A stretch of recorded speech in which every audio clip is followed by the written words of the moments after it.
भूमि, भूमि,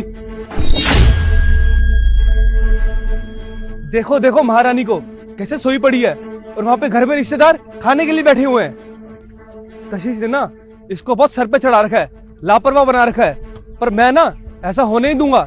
इसको शर्म वरम नहीं आती है क्या? यहाँ पे सोई पड़ी है, मैं ना इसको छोड़ूंगा नहीं। एक बार कशिश आ जाए फिर मैं इसे काम से निकाल दूंगा। ओए उठ उठ, कैसे घोड़े बेच के सो रही है, उठ। अबे यार ये तो उठ ही नहीं रही है। अब ना मैं इसे काम पे रखूंगा ही नहीं। अब कशिश ना मुझे जितना मर्जी बोल ले, जितना मर्जी लड़ ले, पर मैं इसे छोड़ूंगा नहीं, इसे काम पे रखूंगा नहीं। अब तू पढ़ ही रहे यहाँ पे, सोती रह, तेरे को काम से निकाल दिया मैंने। अरे देखो महारानी का फोन भी यहीं पड़ा हुआ है। फोन किसका आ रहा है? हेलो, अरे कहाँ हो तुम? मेरा फोन क्यों नहीं उठा रही हो? मैंने तुम्हें जब मना किया था काम पे जाने से तो तुम मेरे पीठ पीछे फिर भी चली गई। पूरी रात तुम्हारी तबीयत खराब थी, ये नहीं कि दवाई लेके चली जाती। साहब के यहाँ जाना है, मेहमान आ रहे हैं, काम है। सुबह से कुछ खाया भी नहीं है, कुछ खा तो लेती। अगर घर में पैसे नहीं है तो तुम बता तो रही थी, तुम्हारे साहब इतने अच्छे हैं, एडवांस मांग लेती। तुम्हारे साहब मना थोड़ी करते, तुम्हें दे देते पैसे। तुम भी तो इतनी स्वाभिमानी हो, मान बनती हो कि महीने के एंड में ही पैसे लेंगे। चलो कोई नहीं, तुम टाइम से घर आ जाना, मैं पैसों का जुगाड़ करता हूँ तुम्हारी दवाई के लिए। और हाँ, साहब के घर पे कुछ चुपके से खा लेना, ठीक है? चलो मैं फोन रखता हूँ अब।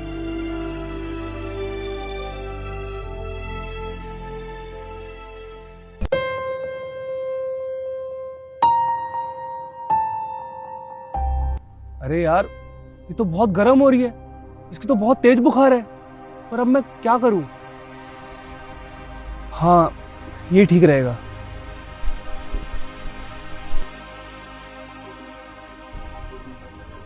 अरे हमारी आंख लग गई, हमें पता भी नहीं चला। मेरे सर में कितना दर्द हो रहा है। टाइम टाइम कितना हुआ? अरे 12 बज गए। मैं 2 घंटे से यहाँ पे सो रही हूँ। मुझे तो साहब जी के घर भी जाना था, उनके घर में मेहमान आने वाले थे। और मालकिन भी घर पे नहीं है। मुझे जल्दी से जाना होगा।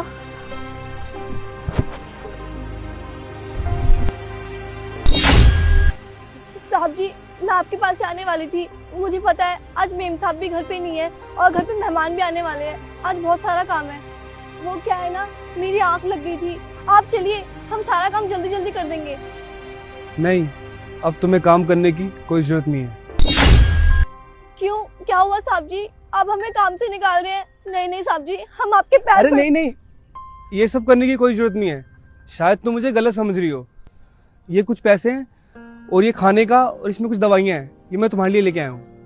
जो इसके अंदर दवाइयाँ हैं वो तुम खा लोगी तो तुम्हारी तबीयत ठीक हो जाएगी। इसे रखो। पर साहब जी। भूमि, मुझे माफ कर देना।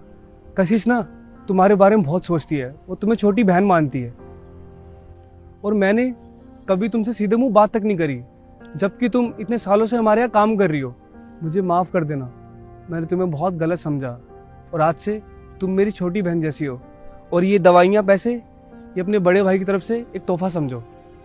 प्लीज मना मत करना, इसे रख लो। और हाँ भूमि, अब तुम कुछ नहीं, आराम करो।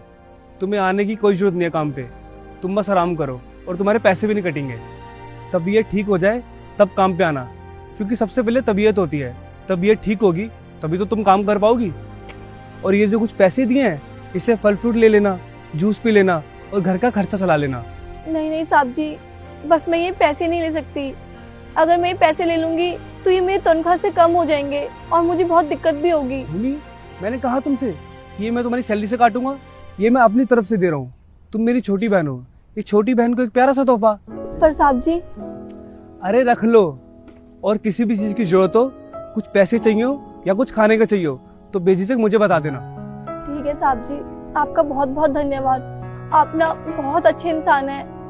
आपने हमारी मदद करी। भगवान आपको हमेशा खुश रखे। अरे छोड़ो, तुम चलो, मैं तुम्हें घर तक छोड़ देता हूँ तुम्हारे। नहीं नहीं साहब जी, आपने हमारे लिए पहले ही बहुत कुछ कर लिया है। आप इतना कष्ट मत करिए। आप जाइए, हम चले जाएंगे। ठीक है, फिर मैं मेहमानों को देख लेता हूँ। मैंने उनके लिए बाहर से खाना मंगा लिया था, वो खा रहे होंगे। मैं चलता हूँ, ध्यान रखना अपना।